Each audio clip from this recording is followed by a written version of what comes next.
Hello and welcome to Simply Truthful, the podcast series where we bring you the thoughts of notable scholars about everything current in the news circle. This episode is titled Why Peter Obi Won't Be the Next President of Nigeria, Part 4. An article written by Dr. Sunday Adelaja. Kyiv, Ukraine. For the love of God, church and nation. Please kindly click the subscribe button and the bell, so you can be the first to know once we upload a new video. Now let's get started. Believe the words of Peter Obi about himself and his crimes. The investment of state money in his own family business, which he didn't deny.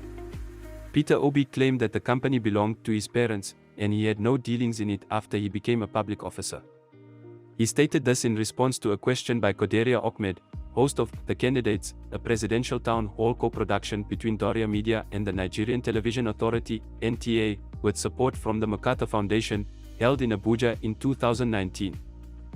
In his words, personally, I have no investment, not even ₦1. Go to Corporate Affairs Commission, CAC, today, if you will see Peter Obi as owner of one share, it doesn't exist. Next is a family company started by my own parents and as their child, I ran it at the time, and when I became governor, I had nothing to do with it till today. What does Governor Peter Obi understand by the oath he swore to on assumption of office, that I will not allow my personal interest to influence my official conduct or any official decisions? Let's see another self-indicting statement from the horse's mouth. I also invested $50 million of Anambra state money in the power sector.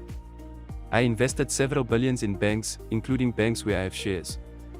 I was investing for the future of the state, it doesn't matter whether I have shares or not. If I have the opportunity of building the future of the state, wouldn't I have done that?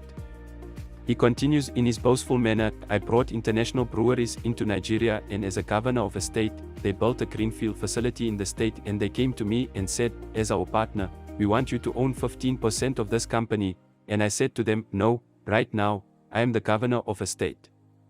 I know the future of this brewery, and I want the state to own 10%, and since I'm no longer involved in the company, they can own 5%. I put in $30 million of state money there, it's now worth $100 million and it's still there.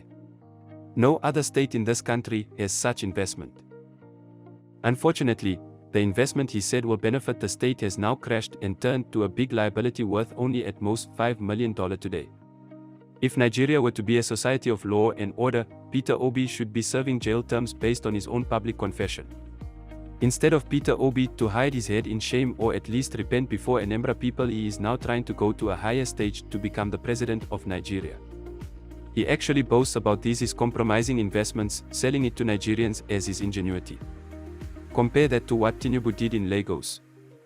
He invested ₦4 billion of the state into a certain econ company and brought back 19 billion before he left office. Please note that Tinubu didn't invest the money in his family business. Apart from that, the results here are totally different. So who will I rather have as the president? Your guess is as good as mine. May God bless the Federal Republic of Nigeria, and may all her haters live long to witness it.